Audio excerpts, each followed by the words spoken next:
on, but then you went too far. When your ship has sailed and all your dreams are lost, everything is wrong, you feel like it's your fault. Just remember, I will be there for you, baby. Remember, there's nothing out there to get you, don't forget it. When life goes lemons, just remember. Just remember. Just remember.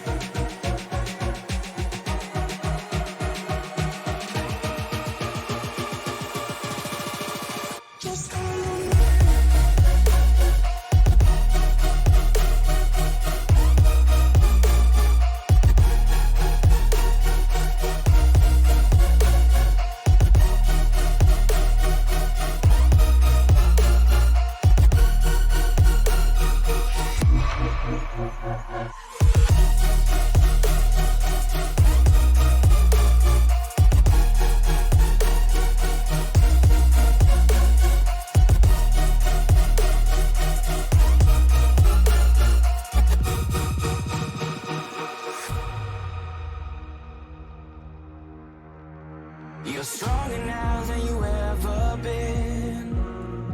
You gotta leave now, it's time to catch the wind. You will climb up high and look through the clouds. And when you're feeling low, I know you'll bounce back. Oh, and just remember, I will be there for you, baby. Remember, there's nothing out there to get you, don't forget it. When life throws lemons, just remember. Just remember. Just remember.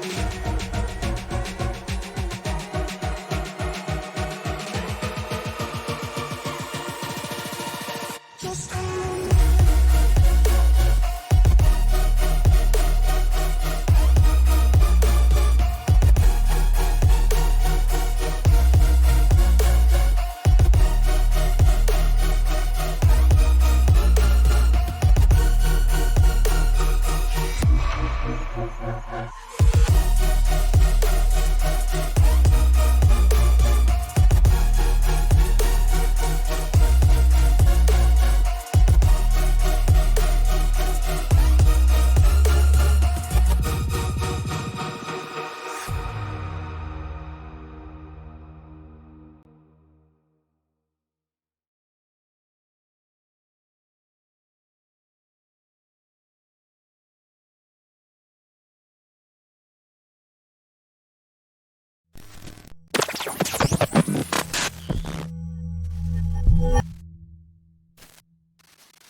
With just 3 races to go after tonight, we come to one of the tracks that has gotten a rejuvenation as far as racing action is concerned. It is the Nashville Fairgrounds Speedway in Nashville, Tennessee for round number 13 of the Super Late Model AI Series. Good evening, everybody. My name is Frank Marchese. Thank you very much for making us a part of your evening. Alongside me, as always, my broadcast partner, Tony Trapasso.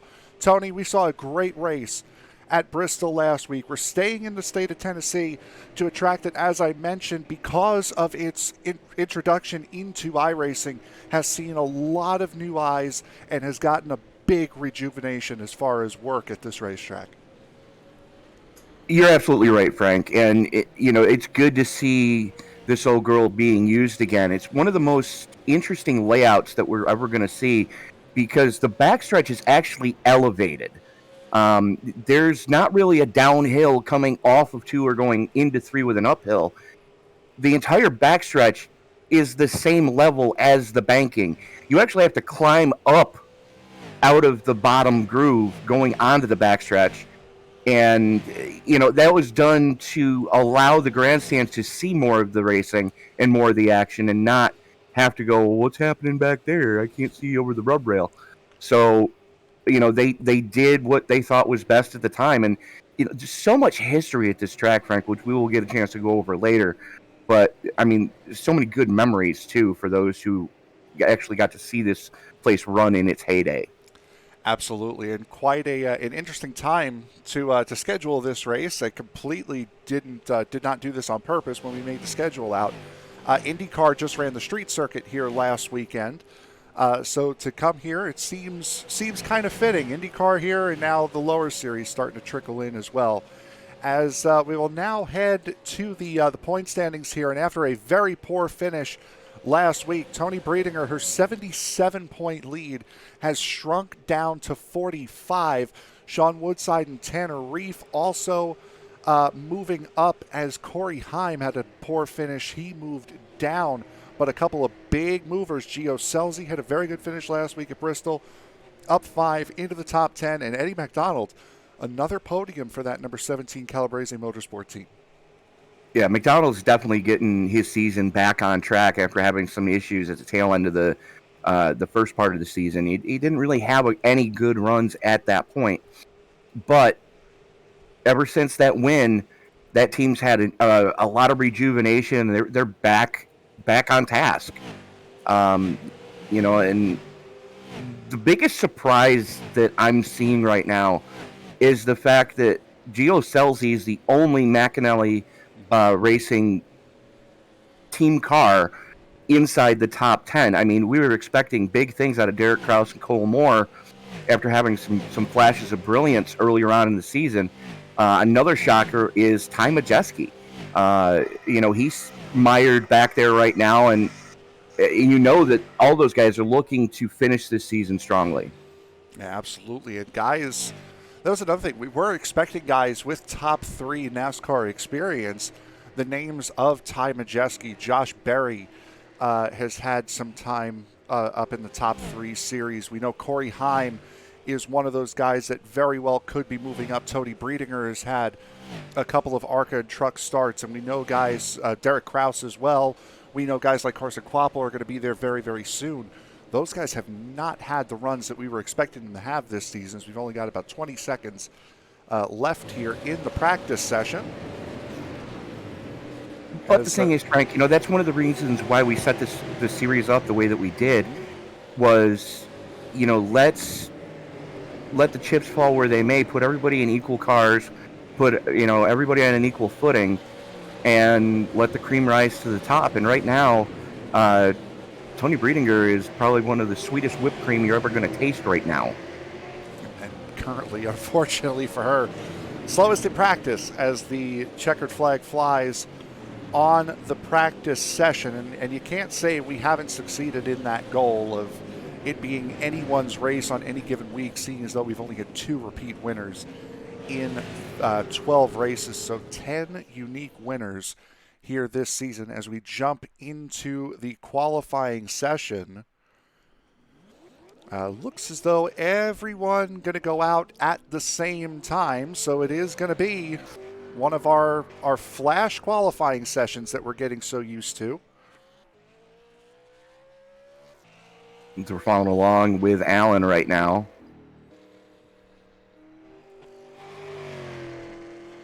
And from the looks of it, from what we've seen through the entirety of the warm-up or the practice session, pretty much looking, from what we've seen so far anyways, this is going to be a bottom lane track. It is looking as such, as the first times are coming in. Cole Moore, Derek Griffith, never mind, he goes to the top. 1786 for the number 12. Walt Clow and Sean Woodside are starting their first laps now, so this is so we will get a chance to see those guys. Trevor Huddleston setting pole. Never mind, it's Austin Herzog going to the top. Herzog had a fire lap there. Absolutely did. As there's Walt Clow. He's on his second lap at the moment. Second lap has by far and away been quicker. Well, he's mired back in 26 so far. Second lap for Clow. Going to move him up to 13th.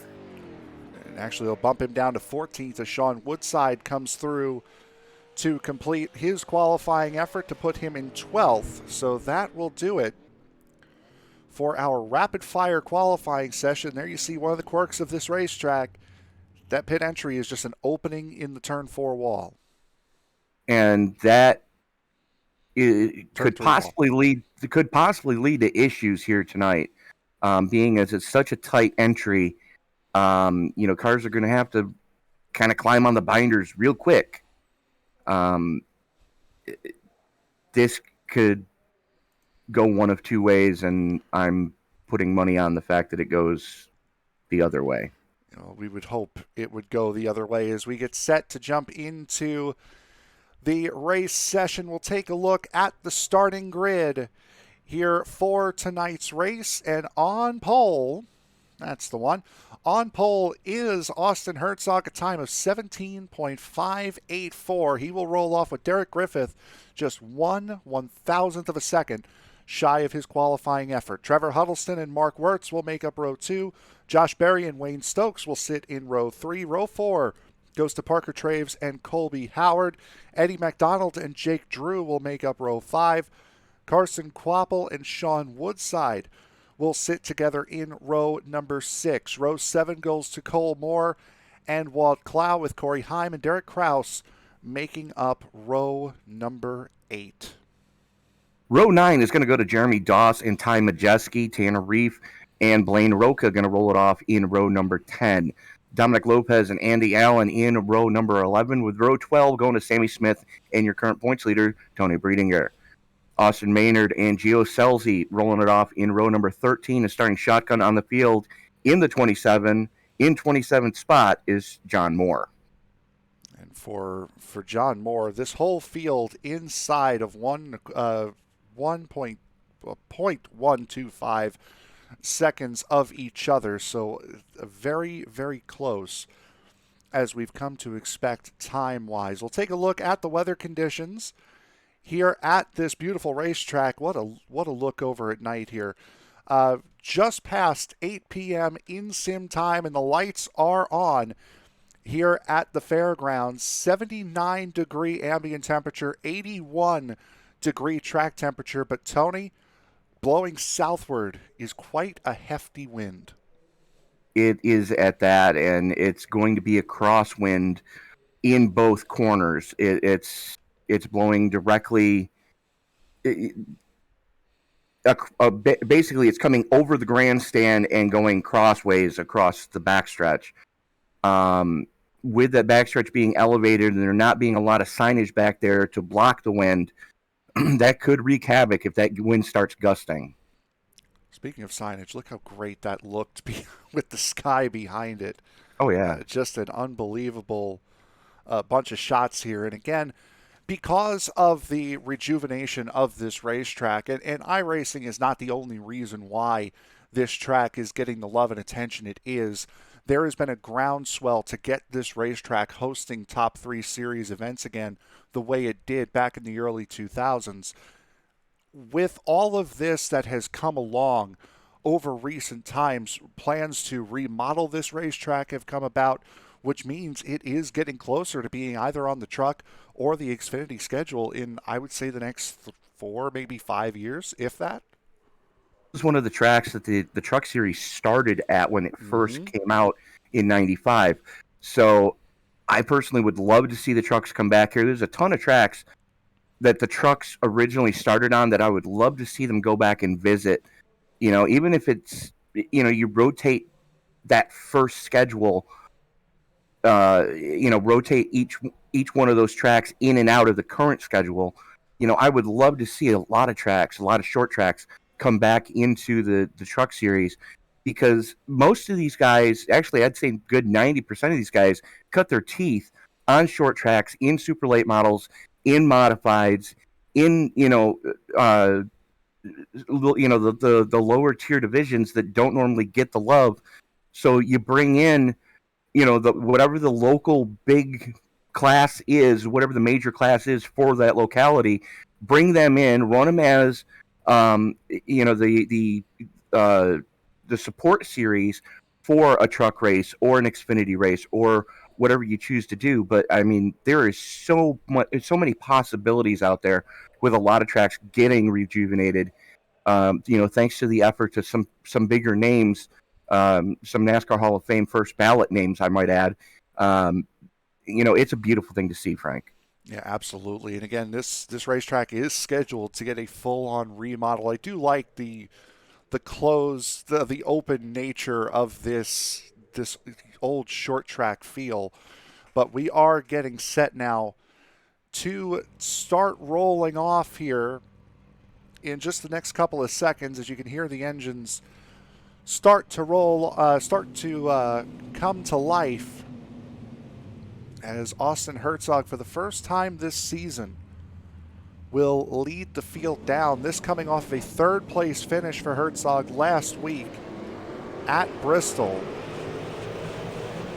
And these engines firing up once again to get rolling here at Nashville. Just 3 more races to go after this race is over. Southern National Motorsports Park next week, Hickory Motor Speedway, and then Five Flags, the final 3 remaining races here in this series. Tony, I'm honestly quite upset that we've already done so many races in this series that it's almost over. Yeah, but I mean, we do have season 2 in the planning, doing the final preparation work on that. So it's not going to be too much longer before we're going to be seeing a lot of big excitement happening. Absolutely. And Tony, why don't you get this big excitement off and running? Well, as the field works its way down the back straightaway, pace car going to haul it off in the entrance of turn 3. Herzog going to have the button as the field works its way into the 3-4 complex. The only thing that's left for me to say is it's time to wipe the visor and adjust the 5-point harness. Grandma, grab your guitar because it's time to get it on in Music City. Race fans, it's showtime! Great start for Austin Herzog on that inside line.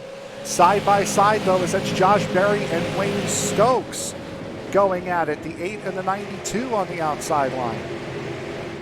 And we're seeing already that bottom line is a little bit more effective so far than the top line is, because nobody really worked any rubber into that second groove during the practice session. But as this track wears on, you're going to see more and more guys try to go up there to make something happen.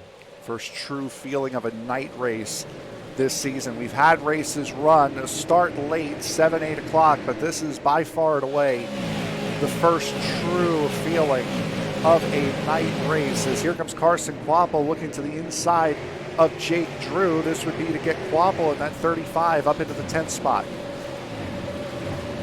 Quapple getting a good run right now. He's got more with him on the low side as Drew caught up in the no man's land up there. Now in the third lane, they're almost 3 wide down the back straightaway. Luckily, everybody minding their P's and Q's. Quapple able to wrestle the spot away as here comes Corey Heim as well.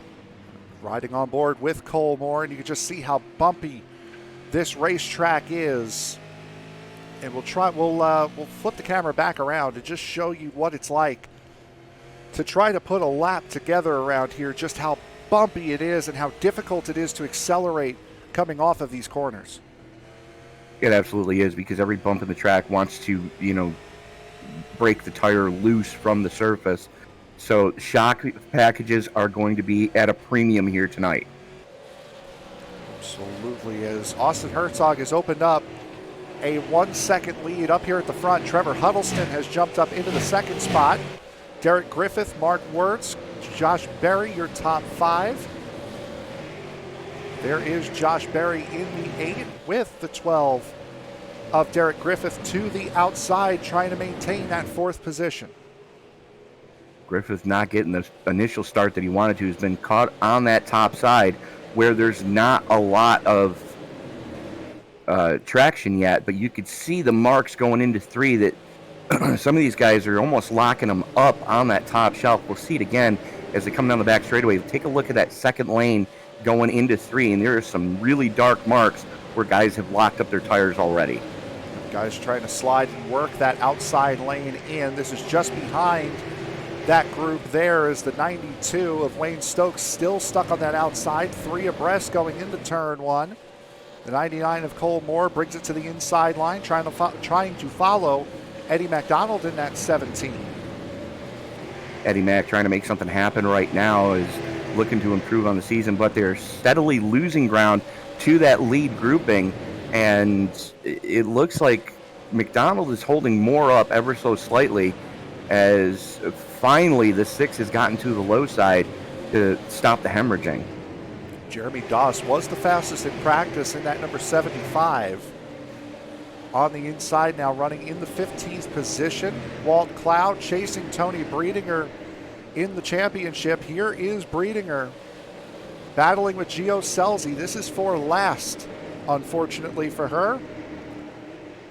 Well, we've seen both of them towards the tail end of the field quite a bit this season, but as the run wears on and pit strategies start to rear their ugly head, both of those teams are able to get those Toyotas back towards the front.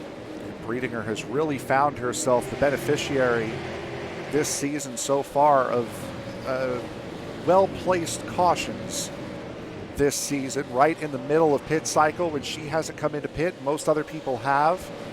She's been able to get back up towards the front and for the most part stay there. She may not be great at getting to the front, but when she's there, boy, she can hang there. She absolutely can. As a matter of fact, she almost won at Concord, did win the following week at IRP, so you know, Charlotte, actually.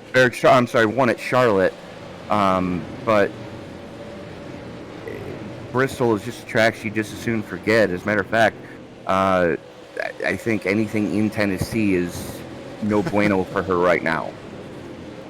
Sammy Smith holding that inside line, trying to get past Derek Kraus. Kraus does have a win this season. That would have been at Langley, round number 7 of the year. And after that win, his season kind of went into the toilet. Yep, unfortunately. And that's something we've been referring to, the quote-unquote winner's curse, as there's Walt Cloud continuing to move his way up through the field in the 46. Ty Majeski up a couple of spots as well in the 91. And speaking of winner's curse, there is Tanner Reif. Started in 19th. He is up to 17th right now. One of only 2 drivers that have won more than one race this season. And the winner of last week's race, unfortunately for him, not going too well right now, but still a long way to go. And he's working the inside of his teammate right now. 3 wide behind him. That's Dominic Lopez in the middle. Jake Drew to the outside. Carson Quapple to the inside. And Lopez is going to right there as well. Yep, Lopez is going to come away with the positions. Great run for Lopez. Up forward a little bit more. Cole Moore, Wayne Stokes. Stokes has finally gotten back to the bottom lane as he's working his way around more, looking to bring the 75 with him. Down the back straightaway they come with a good head of steam. Stokes going to send it going into 3, going to get the clear. 75 going to get alongside as Cloud looking to get his way through as well. I mean, it feels, this race is starting to feel like it's Martinsville with the banking of Bristol. These corners are high banked. However, they're just too tight for the outside line to really get that momentum. And just like Martinsville, you want to be on the inside line, it would appear, at least in the early going. And again, now that I've said that, outside line's going to start charging forward. Well, they don't have enough rubber really laid down there yet. They're starting to get it now with all the cars that have been caught on that second lane. And Moore staying with the top side, able to defend against Reif. Reif dives it to the inside, though, and I think Moore's going to lose a couple more spots before he's going to be able to stop the hemorrhaging. And unfortunately for Cole Moore, that 24 of Dominic Lopez once again going 3 wide, once again going with Carson Quapple. And Dominic Lopez, he's had a season rejuvenation ever since Thompson to open up the second half of this season. What a run out of this 24 tonight. +5, only up at 16th, but boy, he's made some moves. Very strong run in the second half of the season for the 24. They've really turned that program around as we're still seeing side-by-side action. I believe that's the battle for the lead, if I'm not mistaken. Battle for fourth. The lead is Okay. checked out. Austin Herzog, 1.3 seconds up the road. Trevor Huddleston a further second ahead of Mark Wirtz, who occupies third. Mark Wirtz is 3 seconds ahead of this little quartet here. Josh Berry in the 8, Derek Griffith in the 12, Parker Traves in the 60, Colby Howard here as well in the 81. Howard's had a nice, quiet couple of weeks. You know, he hasn't gotten into any melees. He's finished all the races since the halftime break. So, you know, that team is, they're not having the finishes indicative of the runs that they've been having, but they're not blotting cars anymore. Exactly. As Traves started the season on the lowest of lows back at the Bull Ring at Las Vegas, finishing stone dead last, and then coming out the next week at USA International and winning the race. So it has been really a tale of two seasons for Parker Traves this season. He's on a little bit of a downturn right now, but running up in 7th, looking like he's having a solid race thus far. He is, but look behind him, and that's Eddie Mack trying to reel him in and bringing Woodside and Heim with him. He's bringing a train with him right now. Woodside, Heim, Stokes, Jeremy Doss, Walt Clow, all in this little grouping being led by Eddie McDonald, 8th through 13th. Now it looks as though they have caught up to the pairing of Colby Howard and Parker Traves. In unlimited fuel, 50% fuel fill, or unlimited tires, I should say, 50% fuel fill, 150 laps here tonight at the Nashville Speedway. Southern National next week, 175 laps, same story with Hickory, and then 200 to close out the season at Five Flags. So still a lot of great racing yet to come here, as Parker Traves now stuck on the outside. He's fallen back. So you're saying that to close the season out, we're going to get snowballs on Labor Day? Yes, we are. For those of you wondering what I'm talking about, the Five Flags hosts a race every January called the Snowball Derby, where drivers from around the world show up to run super late models, up to and including current series cup drivers, and it's an amazing show to watch. It's a multiple day show, and if you ever get a chance to go to Pensacola, Florida in January, you owe it to yourself to visit Five Flags Speedway and watch the Snowball. One of the better shots that we could afford to give you guys here. Looking at the glowing right front brake rotor, and also looking at the ground that Corey Haim has made up on Parker Traves out through the wheel well. Just an incredible shot. Probably the best shot of that we've had all season. It is, and you notice that those brake rotors never really get a chance to cool off. And that makes things so dangerous for the tire changers, because with these wide 5 hubs, there's not really a place to grab onto the tire to pull it off. So it's very easy, and these tire changers are, hats off to everyone that's going over the wall to pit these cars, because I know when I was pitting a super late model one time, I did burn the heck out of my left hand trying to pull the tire off. It is not easy on a short track. It certainly is not. And we're 42 laps into this race, or working on lap 42, as Austin Herzog crosses the line. This is looking like we're back to lap 1 here. This is fifth position, Colby Howard, about a second gap back to Corey Haim, and then all the way back to 18th. We're side by side again. As we've come to expect out of these guys and gals, we get these groupings, these clusters of side-by-side action. We've had it all season. We haven't seen a lot of 3 wide, but what 3 wide we have seen, it's worked. You know, oh yeah, it's definitely worked. As a 24 has really worked his way into contention here tonight. You know, and I believe you've used the phrase at me a couple times, ZFG, trying to make things happen. Yeah, pretty much, as there is that 24 using the third lane, as it were. I'm still trying to lay some rubber down in there, but it's starting to come around. That second lane isn't as detrimental as it was when we first saw the green, as, oh, baby, that's our leaders. Yeah, I was going to say, you know what else is coming around? Austin Herzog to the back of the field. As that is Austin Herzog, Trevor Huddleston has gained about a second in a lap. As there goes Huddleston for the race lead. Mark Wirtz coming up as well. He's now within a second. As side by side behind Gio Scelzi, Trevor Huddleston to the race lead. Huddleston using Scelzi as a pick, getting the 11 up and out of the preferred racing line. As Scelzi was trying to get down and out of the way, Huddleston gauged it right and realized, hey, if I go down here, I can get the move on the pole sitter. And this side by side is bringing the 55 back to him. I'm gonna show you the lap time history between Huddleston and Herzog, and I want you to try to guess which lap he caught the back of the field. 43. Yeah, just about. When you're a half a second off in one lap, yeah, that does kind of make it look obvious.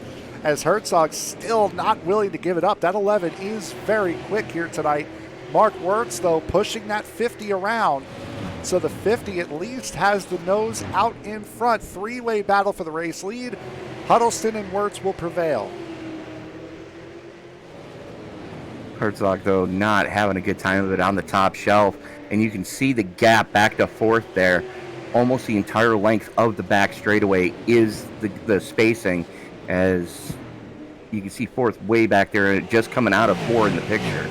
That's Josh Berry back there. He's gained quite a bit as well, about a half a second he has gained on these two just that last lap. As these two battle side by side, Josh Berry's in a very nice little pocket. He's got about 3.5 seconds ahead of him, and there is Colby Howard, who's a good 2 seconds behind him. So if I were Josh Berry, of course you want to be racing up at the front, but as we hit the 1/3 mark of this race, he finds himself in a nice, safe little area. No one really in front and no one really behind. Well, the other thing, too, is, you know, with him having clean air in front and no pressure from behind, he's able to kind of mind his pace and not use up his tires as much as these guys who've been running side by side for the last 10, 15 laps. Now, Trevor Huddleston, 1.8 seconds clear of Mark Wirtz and Austin Herzog. As Huddleston now tries to make his way around Gio Scelzi in the 16. Points leader Toni Breidinger there as well. So is Jake Drew in the 6, Cole Moore in the 99. Up here as well, and I'll be interested to see if these two can get it figured out behind him, how quick they catch up to the back of that 50 again. 55 does have the clear in the middle of 3 and 4. Not going to get the run off of 4 as he stays way down on the low side, and that's really hampering on corner entry. Not able to, you know, really go after it. And that's allowing the 8 to reel them back in. So it's about to be a 3-car tango for second.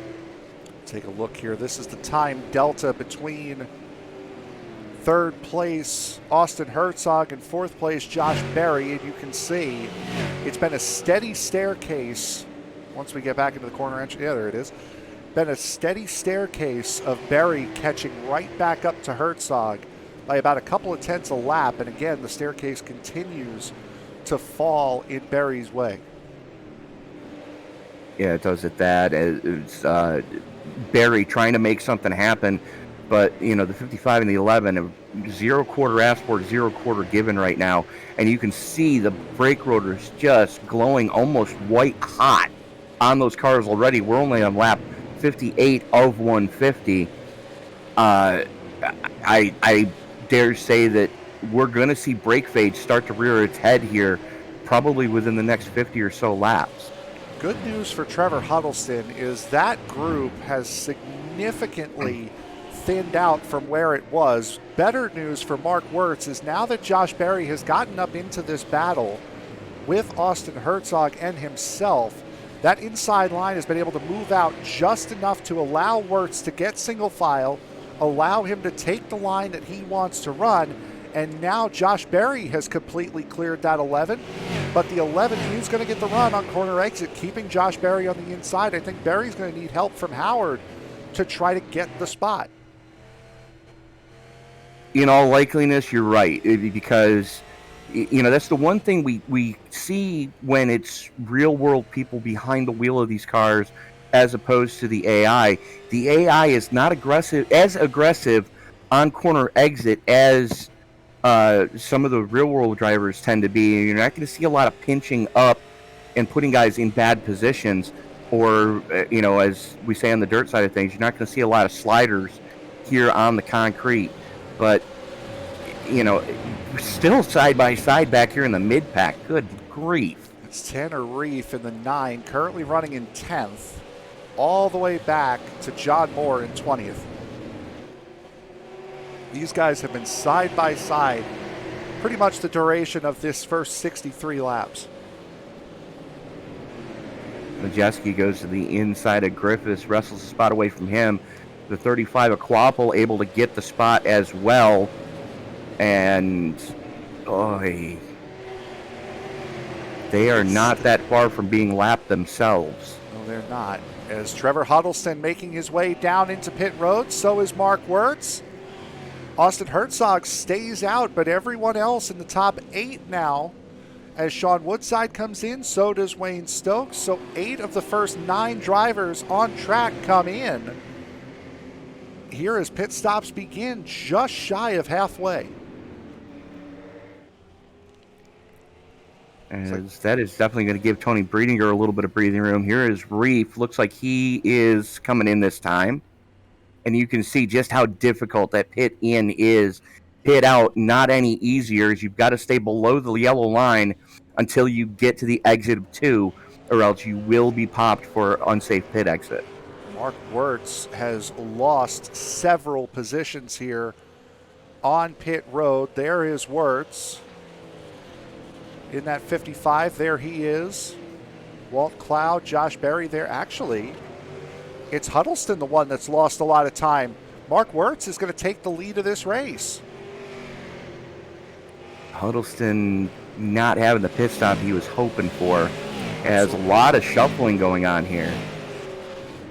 These guys now coming out of pit road are going to be close to a lap down here. So that's the 19 of Derek Kraus trying to stay on the lead lap. What you're seeing now. Josh Berry 2 seconds behind, as I believe that was Blaine Roca. Blaine Roca. Yes, it is. Blaine Roca in the wall.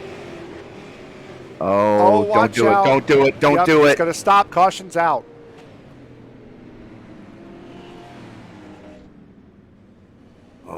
He clattered the turn 3 wall. You can see just how caved in that entire right side of that car is. Try to see it here in just a moment. Here's Blaine Roca battling with Jeremy Doss, and this happened not that far ahead of the race lead. Oh, it was, ooh. That was a ton. The 75 of Jeremy Doss moved up the racetrack as he saw that group coming out of pit road, and that's what ended up putting the 98 into the wall. See, here we're on board with him. You see the cars on the inside, and watch him jump up a lane. Just completely ignoring the fact that the 98 was to his outside. I don't think he had much of a choice there. No, they were because certainly... those guys were coming out of the pits and coming up the track whether he wanted them to or not. So on board of Blaine Roca. 75 get a great run, and then he just jumps right up, and ooh, that's a hard hit. And again, no safer barrier at this racetrack. No, that's solid concrete he just clattered. So that will be our first caution of the night. And it will come just outside of the pit cycle and just short of halfway. Cole Moore, Derek Kraus, Walt Clow, Toni Breidinger down pit road. Championship leader, Toni Breidinger. Walt Clow in second in points. Oof. That was close. Yeah, Breidinger wisely jumping on the binders there so she didn't get into the 46 of Clow. And I dare say those guys and gal decided to pit, get some tires put on, because I don't think they took 4 under that green flag pit stop. May not have done. As there you see the race leader. So it'll be Mark Wirtz, Josh Berry, Colby Howard, Austin Herzog, and Eddie McDonald, your top 5 as they run here at the Fairgrounds. Blaine Roca out of the race, at least for the moment, could be still waiting for a tow.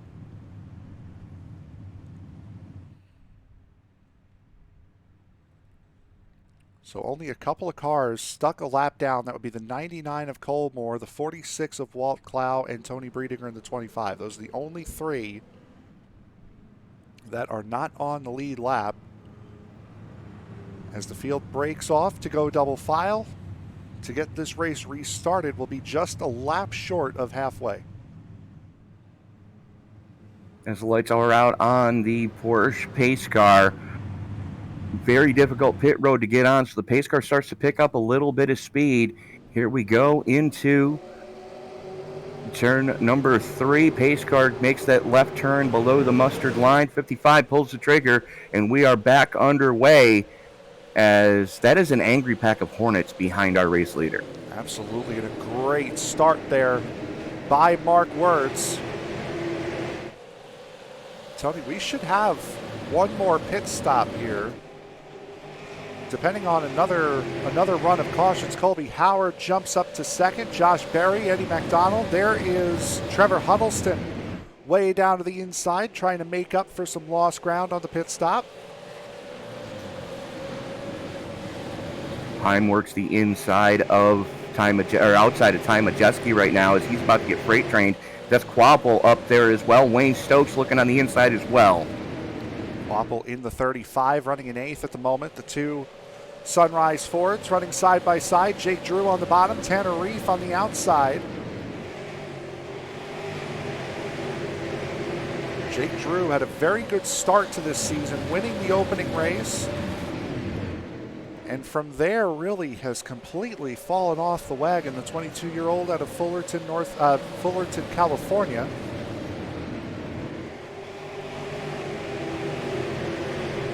Tanner Reif, last week's winner, kind of mired behind his teammate right now, as here comes Griffith to the inside of Reif.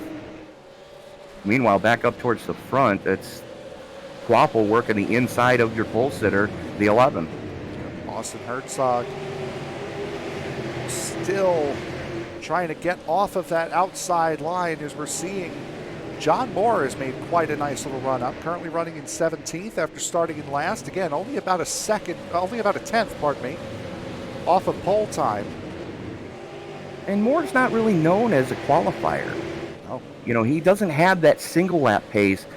He's more, he's going to conserve his equipment and make the runs, or make those passes later in a run. Doesn't have the short run speed, but definitely has the long run capability. Speaking of conserving equipment, that is exactly what we will do right now and take a quick break. Mark Wirtz currently out in front by a half a second over Colby Howard and Josh Berry. We'll take a quick break. We'll be right back. You are watching round number 13 of the Super Late Model AI Series from the Fairgrounds. We'll be back right after this.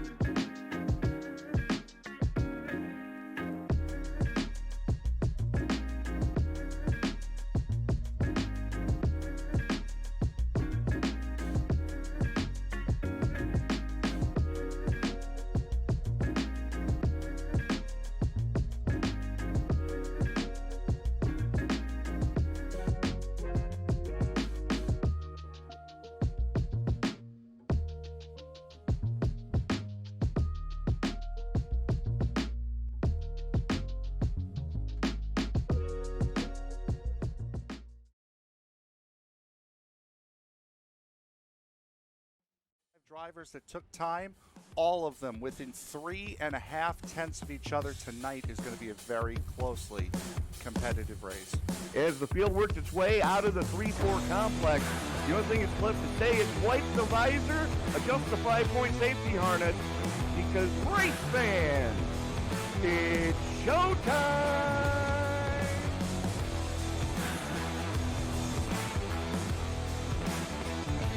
Amazing looking cars already. Green flag will fly.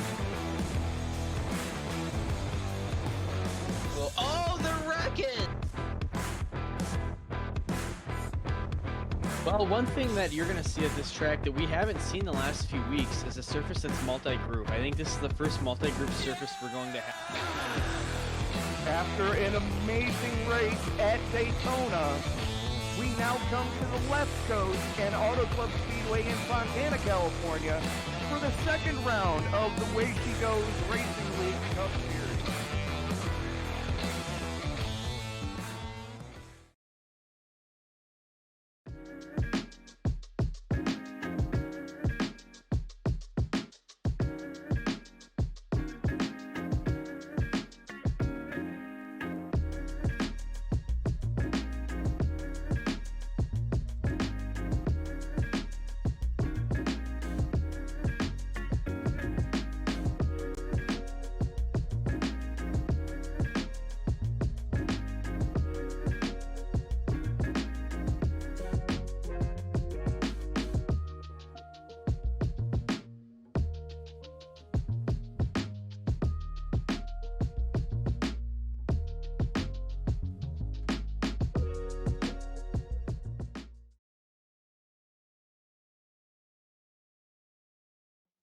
Drivers that took time, all of them within 3.5 tenths of each other tonight is going to be a very closely competitive race.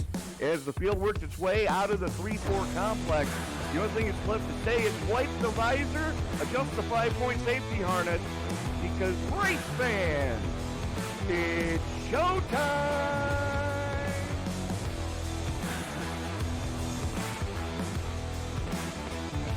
Amazing looking cars already. Green flag will fly.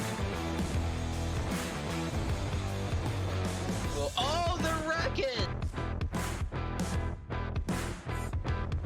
Well, one thing that you're going to see at this track that we haven't seen the last few weeks is a surface that's multi-group. I think this is the first multi-group surface we're going to have.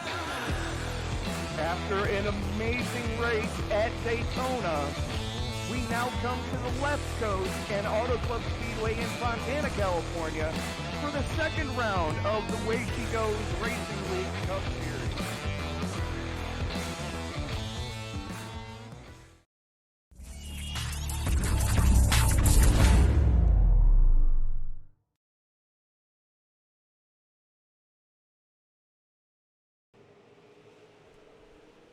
Watching from high above here at the Fairgrounds, Nashville Fairgrounds Speedway in Nashville, Tennessee. Just shy of 50 laps to go. That man right there, Mark Wirtz, your current race leader, Colby Howard, Josh Berry, running not that far behind him. 2 seconds behind those guys is this pairing of Eddie McDonald and Trevor Huddleston. And then during the break, that big gaggle of cars that you were watching there starting to fall a little bit further back as Sean Woodside, Dominic Lopez, Ty Majeski, and Jeremy Doss all battle for the 9th spot. Some good hard battling is during that break we were watching the 11 of Herzog just hemorrhage spots. As that is John Moore looking to make it 3 wide with Corey Heim there as well. Moore going to follow Heim down to the low side as your pole sitter still caught up in that second lane and not able to get back down to run a good arc through these corners. But he's hanging tight on that second lane as that lane continues to get rubbered in with the 2x2 that we've been seeing here tonight. Absolutely, John Moore trying to keep that car on the bottom as well as he can. Gets a great run in the middle of the corner, but as you said, Tony, the aggression on corner exit from the AI, at least in these cars, don't know how it translates as far as the Xfinity and the trucks go, The next-gen cars are not available on AI. It could vary, but it's, again, you said that aggression just on corner exit is not there. It isn't. You know, if there were real-world drivers on this track, we would see guys pinching up on corner exit, pinching down on corner entry, you know, to try to hem up the car next to them so that they can't get a run. As we see Breidinger work her way around Kraus right now, bringing the 29 with her. There you see her finally get the clear on Kraus and move up. Now she's able to arc the corner how she wants, but she's got to be careful because that 29 right behind her, looking to the inside now, going down the front chute. Well, let's play a game really quick. Let's play a game of good news, bad news. Good news for Toni Breidinger. She is moving up through the field, and she is ahead of Cole Moore and Walt Clow. The bad news is she's a lap down, but being ahead of Moore and Clow gets her the free pass position if another caution were to come out. So yeah, the good news is she is in the free pass position. The bad news is she is a lap down. But a little more on the good news side, she still has that cushion in the point standings that some of the guys behind Clow and company are going to gain on them, which should give her some breathing room moving into next week. Now the leaders have caught the back of this field. The 55 of Mark Wirtz has decided to stay down on the bottom. So has Colby Howard. This has gotten Howard around Josh Berry for third. As these guys now start to work their way through lap traffic, getting hung up here. Good news is they are stuck on the bottom, which is the line you want to be in. Again, more good news, bad news. Good news is they're in the preferred line. Bad news is the longer they stay side by side, the stronger that top lane is going to become. As you can see how darkened it's gotten on corner exit. So the top lane coming down the straightaways does have the advantage, whereas that low lane doesn't have a lot of rubber laid down the straightaways.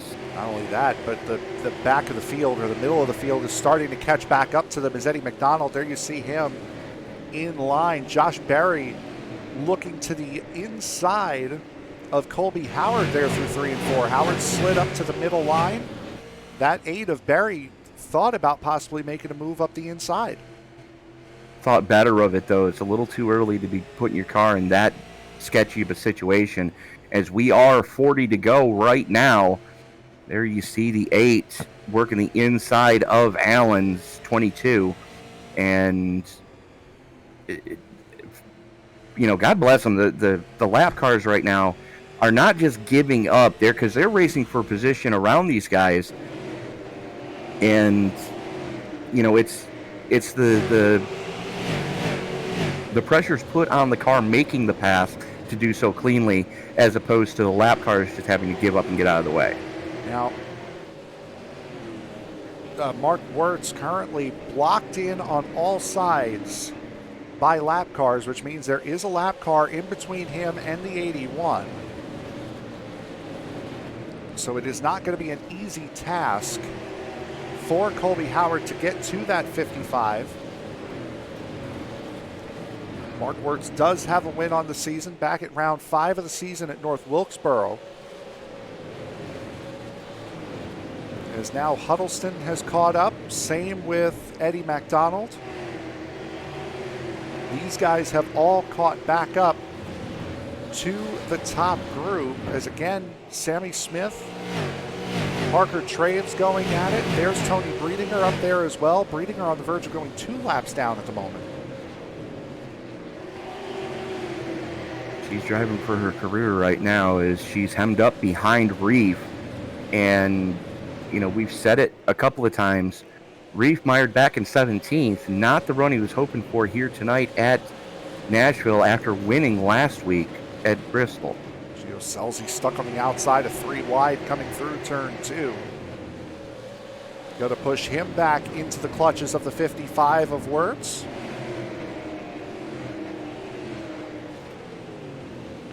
Wirtz making some headway right now, though. Yep, and now there is the 81 is right there now. With Gio Scelzi really separating Wirtz from Howard, Barry is continuing to fall back. Is he he has Eddie McDonald all over his back bumper right now. Absolutely does. There is Eddie McDonald, Trevor Huddleston, one of the faster cars during the first run. Again, we are expecting one more pit stop here to come within the last 20 laps of this race.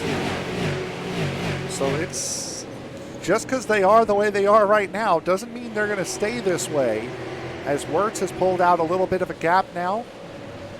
Colby Howard fortunate enough to be able to run the line that he wants to run. Josh Berry and Eddie McDonald on their way up, though. Berry working the inside of Gio Scelzi right now. Scelzi is now a lap down to your leaders. Not the run at all that he was hoping for tonight, Frank, as McDonald now sets his sights on trying to reel in as he's working the inside of both those McAnally cars. McDonald trying to find a way through. Also, Carson Quapple now getting into the mix, as is Wayne Stokes in the 92.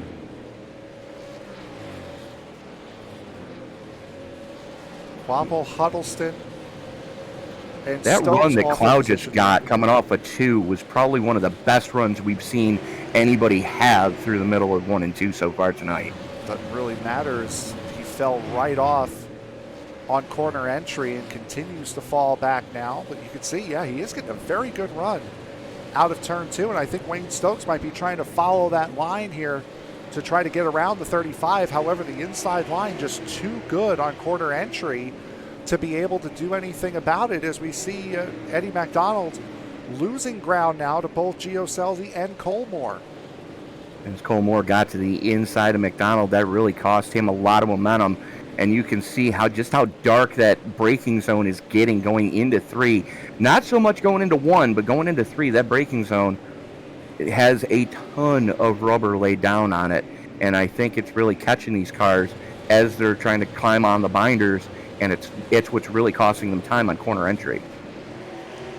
Cloud in the 46 still not giving up on Trevor Huddleston, and that's blocking Carson Quapple and Wayne Stokes off from getting a run. That's bringing Sean Woodside back into the mix. Same with Ty Majeski, Jeremy Dosh, Jake Drew. Dominic Lopez also clinging on to the back of those 3. Corey Heim not that far behind.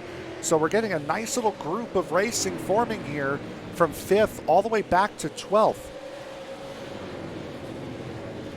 We are, as Clow fighting for his life right now, trying to stay on the lead lap with the 50.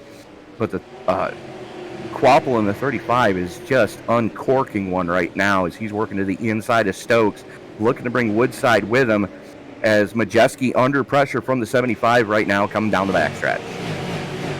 A lot of close racing here. Eddie McDonald comes down pit road. We were expecting pit stops to happen. I don't know if we were expecting them this early, though.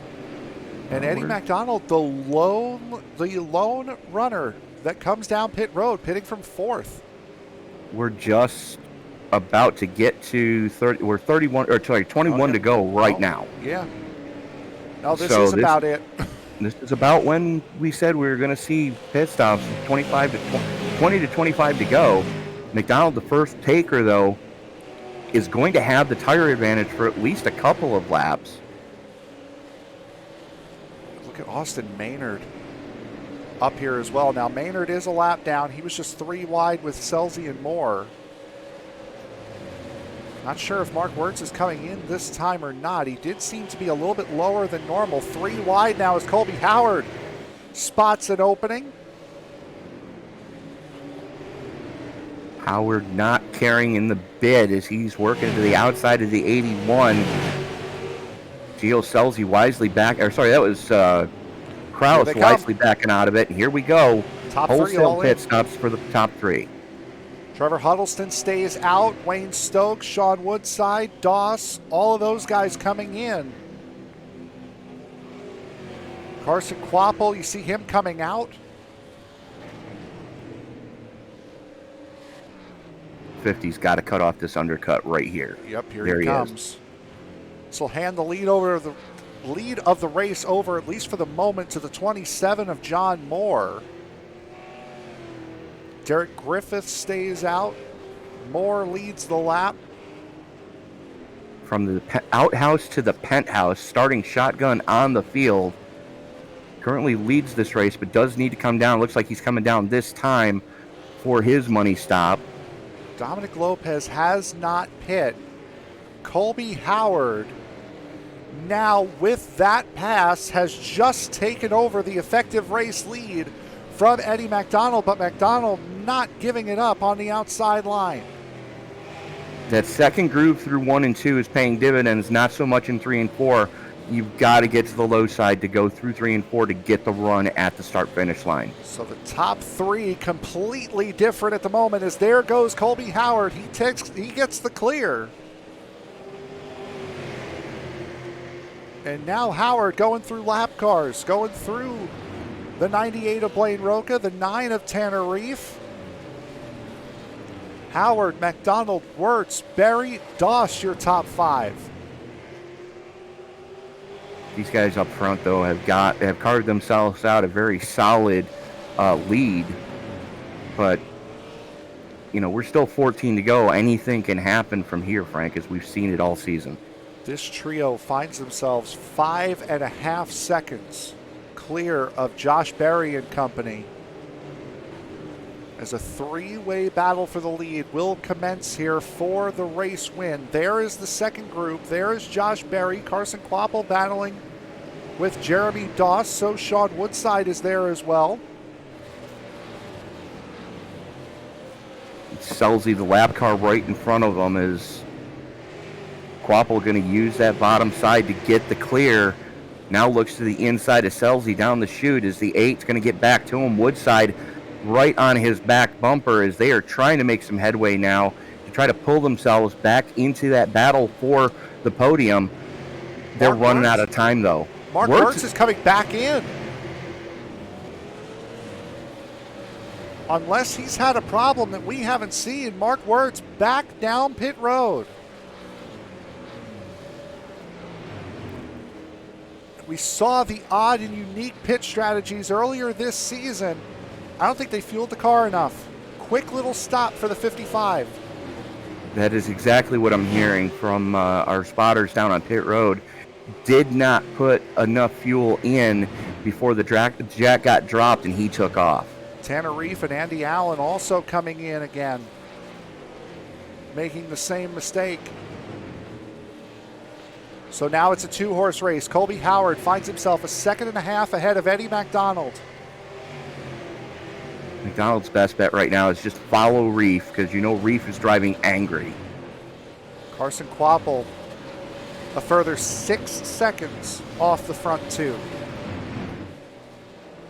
Running in third, what would be his best finish of the season. Yeah, but Woodside not letting him get too far up the road, and he's got a 2-wide situation in front of him. That's not what he's wanting to see right now. 2 lap cars. Blaine Roca, who has had his car repaired on the right side after contact with the wall, bringing out our one and only caution of the race thus far. Toni Breidinger there as well. Trevor Huddleston back down pit road again. It's an issue that we thought we had seen the last of after the first 2 races. Derek Griffith down pit road. 5 to go. Unreal. I mean, it's a heartbreaker, but you know the teams just dropped the jack a little too soon. As here comes Barry again back down pit road. I can't believe so many teams got it wrong on the money stop. And the last time we really saw this issue was back at USA International, which is a track that is very akin to this place. It's flat though. As we come now 3 laps to go, Colby Howard looking for what would be just his first win of the year, I believe. You are correct, sir. As Howard's got those lap cars in front of him. As a matter of fact, there is the 8 that he was battling with for most of this event. Walt Clow there up on the top shelf, able to hang tight through 1 and 2, but he's going to get freight trained coming through 3 and 4.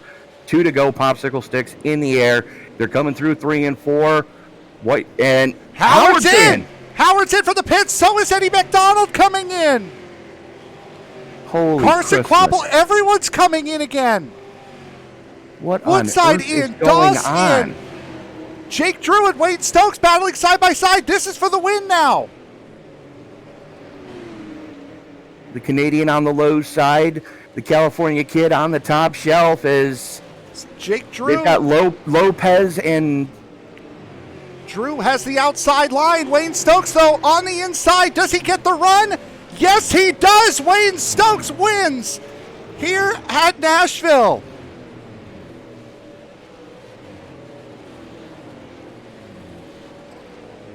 I am in talk about stunned letter disbelief. Kenny luck. He had the Shamrock out today. My goodness. He absolutely did. Another great side-by-side finish and one of the oddest races you will ever see.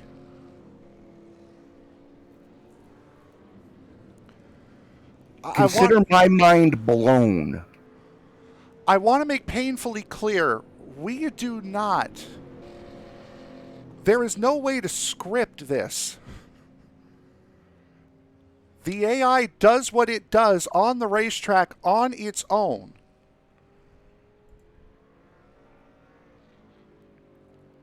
I can't believe that the entirety of the top 6 came in on the last lap. And that allows Wayne Stokes to get a win.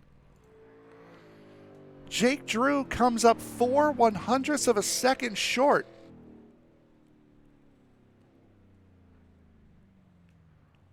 There's no way we could have scripted that. If you would have told me that was what we were going to see at the beginning of this race, I would have told you were full of crap.